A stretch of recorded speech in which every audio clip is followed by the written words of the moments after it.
Na série da Netflix Adolescência, que foi lançada recentemente, esse vídeo tem spoiler sobre a série Adolescência da Netflix, minissérie Adolescência da Netflix. Então, se você não assistiu a série ou se você não quer receber algum spoiler, eu consigo ver um paralelo com a série dos 13 porquês, bem claro e nítido, mas ao mesmo tempo que as duas séries abordam temas importantíssimos, elas fazem abordagens de maneiras diferentes. E foi um ponto que eu gostei na série Adolescência. A série ela é muito crua, ela joga na nossa cara um crime cometido por uma criança de 13 anos. E ela faz isso sem rodeios, né? Logo no primeiro episódio, no final do primeiro episódio, a gente já descobre o que aconteceu. O Jamie, né, findou ali, desviveu uma colega de escola, também adolescente, uma menina. E nesse caso, a série, a minissérie, os outros episódios, eles abordam o desenrolar das coisas, o que antecedeu o acontecimento e as coisas que vieram depois, como tentativa dos policiais, dos pais de entender tudo aquilo. Como eu já falei, nesse vídeo vai ter alguns spoilers, mas aqui a minha proposta não é somente analisar os acontecimentos da série, mas também não é diagnosticar o Jamie, o pai, a mãe, o policial, o filho da vizinha, a menina que... Não. Aqui a gente não vai ver diagnósticos, rótulos.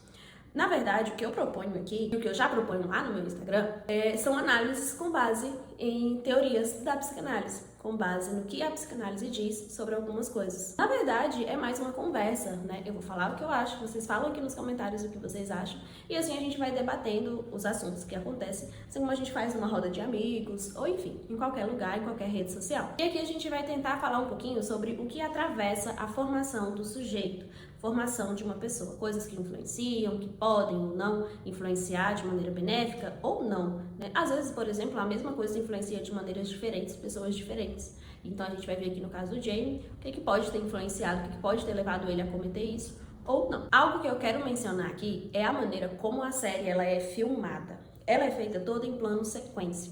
Sim, gente, ela foi toda filmada em plano sequência. Eu não sou profissional da área do cinema, mas isso é algo muito notável. Isso por quê? Porque essa maneira de entregar o conteúdo pra gente faz parte da narrativa. A maneira como a história é contada faz parte da história. Como se a série jogasse na nossa cara os fatos da vida como ela é, sem cortes, sem edições mirabolantes, sem poder isolar uma parte. A gente fica sabendo de tudo que tá rolando ali sequencialmente. Não tem como acelerar o processo, não tem como encurtar o processo, não tem como a gente fugir do que é o processo da vida, do que é a adolescência. A gente precisa passar por ela. É simbólico que a maior parte da minissérie ela se passa no colégio, principalmente quando a gente vai tentar entender ali tudo que aconteceu antes, depois, porque é onde o adolescente passa a maior parte do tempo, é na escola. Então é onde ele tem maior contato social com figuras de autoridade, que não o pai e a mãe, que não a figura materna e paterna. Gente, quando eu falo pai e mãe, pais, figura materna e figura paterna, não é necessariamente um pai e uma mãe. E essas figuras elas podem ser projetadas em várias pessoas, não necessariamente o pai e a mamãe. São figuras que, no decorrer da nossa vida, a gente emprega a pessoas à nossa volta. E no colégio, o adolescente ele se depara com outras figuras. Figuras de autoridade, como professores, coordenadores, pessoas que são superiores a ele. Essas figuras de autoridade podem até ser pessoas que são superiores,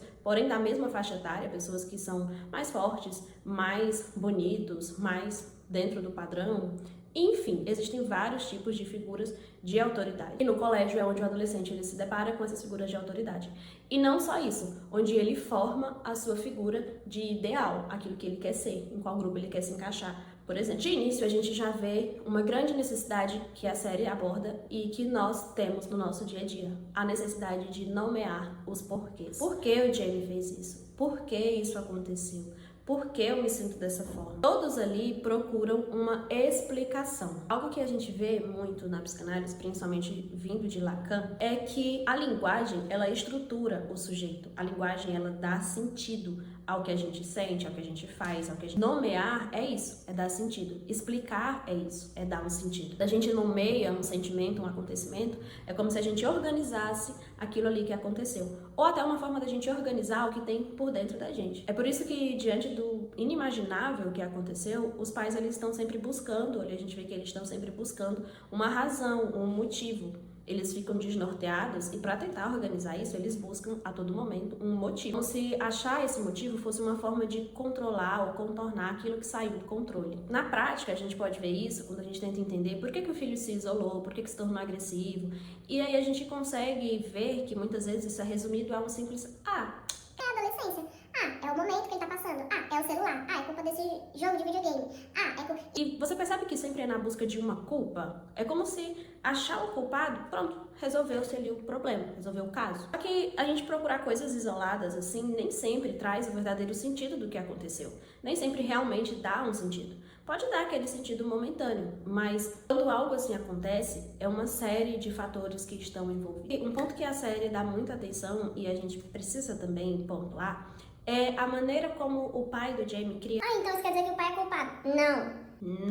Não vamos corroborar com a ideia que muitos têm de que a psicanálise simplesmente culpa os pais e tá tudo certo. Não é assim que funciona. Mas a gente vê que o pai dele, ele tenta fazer ali, dar uma educação melhor do que a que ele teve. E isso é muito comum, muito comum. Eu vou educar o meu filho da maneira como eu não fui.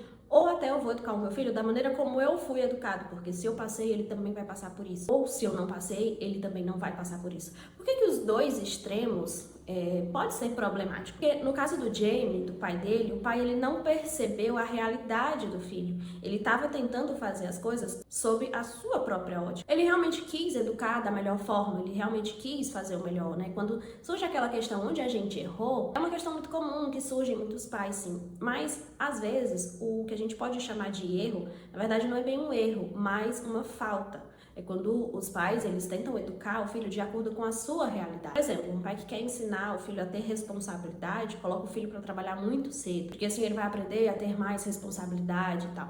Mas, às vezes, isso acontece ignorando a realidade em que o filho se encontra, ignorando o conceito social, psicossocial, econômico, social que o filho se encontra. A sociedade, ela está em constante mudança. Então, ao adentrar na vida do filho, ao adentrar ali na criação do filho, é importante que, antes de tudo, o pai ele tente também entender qual é o conceito que o filho está inserido, como é que o filho enxerga o mundo que ele está inserido, como é que ele se relaciona com o mundo que ele está inserido. Porque, muitas vezes, algo que o pai ele faz com a intenção de ajudar é encarado como um desamor, como uma rejeição. Isso acontece na série, se não me engano.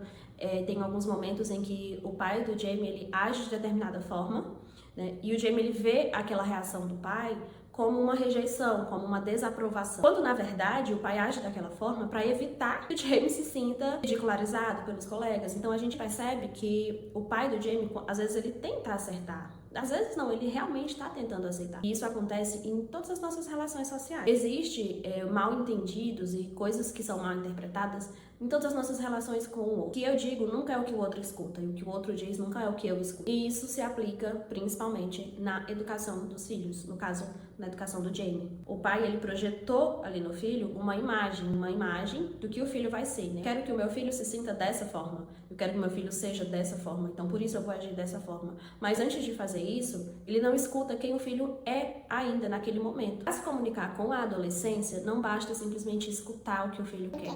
Eu quero um videogame novo. Não, você vai ganhar, sei lá, enfim, gente. Você vai ganhar um skate, porque eu sempre quis um skate, você vai brincar lá fora, porque eu sempre brincar do lado de fora, e com gente de verdade e tudo, e eu sempre quis um skate pra andar de skate, então você vai ganhar um skate.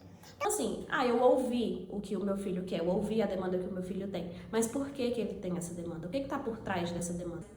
De um tempo pra cá, as notas dele já não estavam muito boas, né? A professora, ela tava dando alguns relatos de que ele tava tendo algumas dificuldades ali na escola, mas os pais, eles entraram no mundo do Jamie para conseguir compreender. Gente, e tudo isso, todas essas análises, elas não são com o objetivo de culpar os pais dele, porque a gente vê que ele tinha uma família até certo ponto estruturada. Então, essas análises, essas pontuações, não é tipo, olha, tá vendo? O pai dele errou aqui, a mãe dele errou aqui, a irmã dele errou aqui. Não. É para mostrar que, às vezes, responsabilidade é uma coisa, culpa é outra. E, às vezes, a gente tenta acertar, mas de maneiras diferentes do que o outro necessita. Às vezes, aquilo que a gente está dando não é exatamente o que o outro está precisando.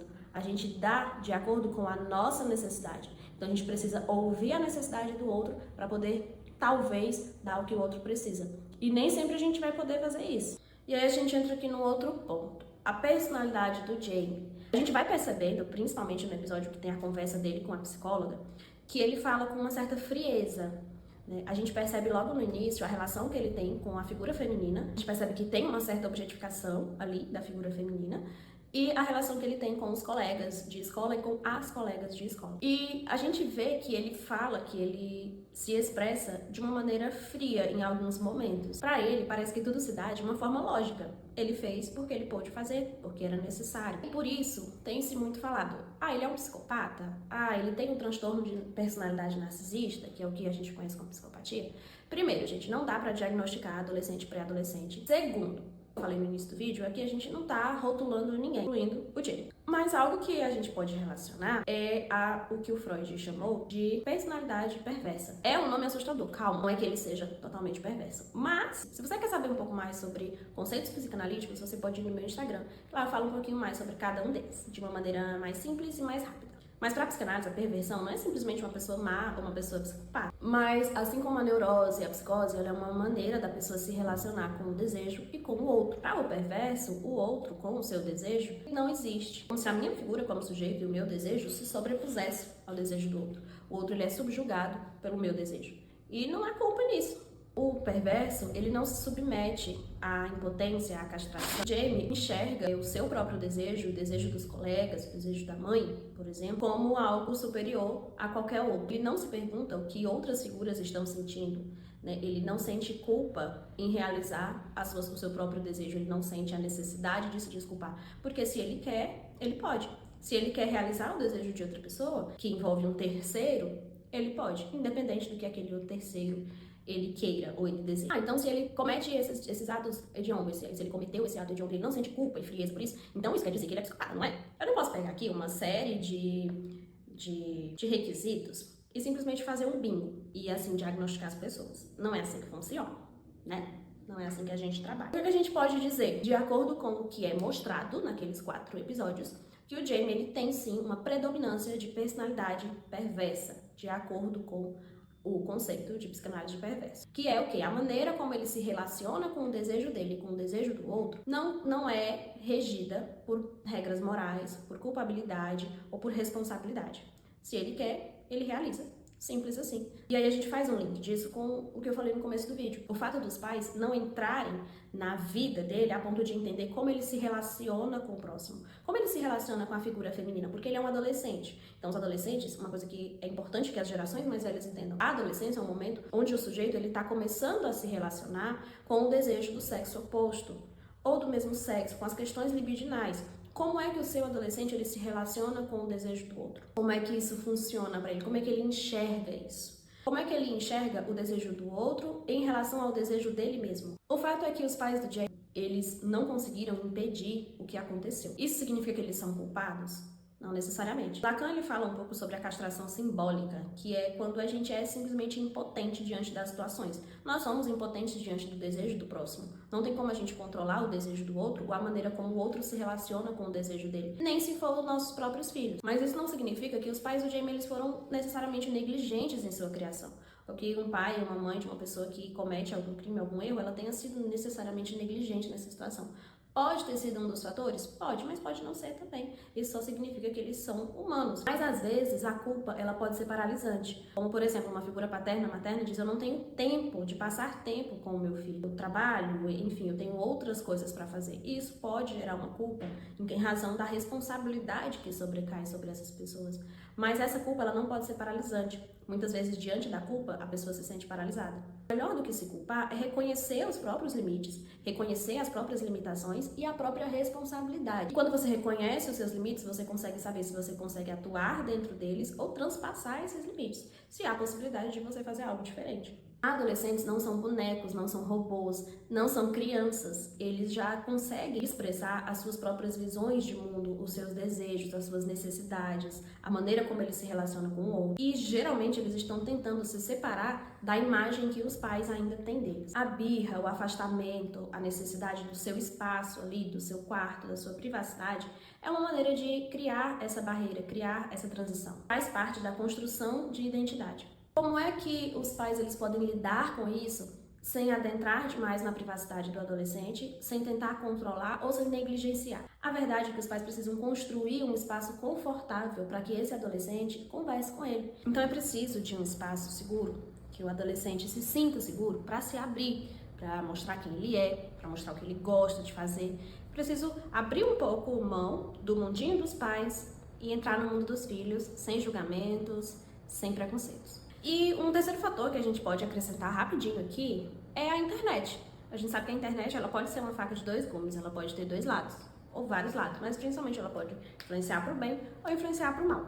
Quando ela está inserida em tantos fatores, como na série Adolescência, a internet ela tem um papel crucial em ajudar o indivíduo a desenvolver a sua relação com o mundo exterior, uma vez que pela internet ele tem acesso a literalmente um mundo de coisas. E na série a gente vê que os pais não faziam ideia da relação que ele tinha com o mundo da internet. Mas aqui a gente não fala de controlar o que os filhos fazem, mas estar presente. Seu filho permite que você esteja presente na vida online dele? Não, ele não permite, é totalmente separado. Por que ele não permite? Será que você está dando esse espaço? Você está abrindo esse espaço para ter essa conversa, esse diálogo? E novamente aqui a gente não está falando de culpabilidade, mas de responsabilidade. Às vezes abrir mão de uma visão que você tem de mundo para que você consiga compreender a visão que o seu filho tem de mundo. Quando um adolescente ele absorve, ele recebe estímulos violentos, por exemplo, a todo momento ele pode começar a ter isso como algo normalizado. Dependendo da maneira como ele vê que as pessoas lidam com os seus desejos, com os desejos dos outros online, pode internalizar isso e ter isso como algo normal. Pais perfeitos não existem, mas pais presentes sim, podem existir e são necessários. A série Adolescência ela é forte, ela é objetiva, ela é seca, ela é crua, mas ela também levanta muitas discussões. E o objetivo desse vídeo é elaborar essas discussões, abranger essas discussões, abrir o leque de possibilidades de mais discussões. Então comenta aqui embaixo o que você achou da série, o que você achou do vídeo, o que você mudaria, não mudaria, quais são suas teorias, se você tem alguma, e vamos conversar um pouco. É óbvio que a gente não vai ter respostas prontas e nem apontar culpados. Isso a gente não deve fazer. Mas elaborar e pensar nas questões que essa série levanta é extremamente necessário. E eu acho que essa é uma série necessária não só para os adolescentes, mas principalmente para os pais. Me diz aí o que você achou.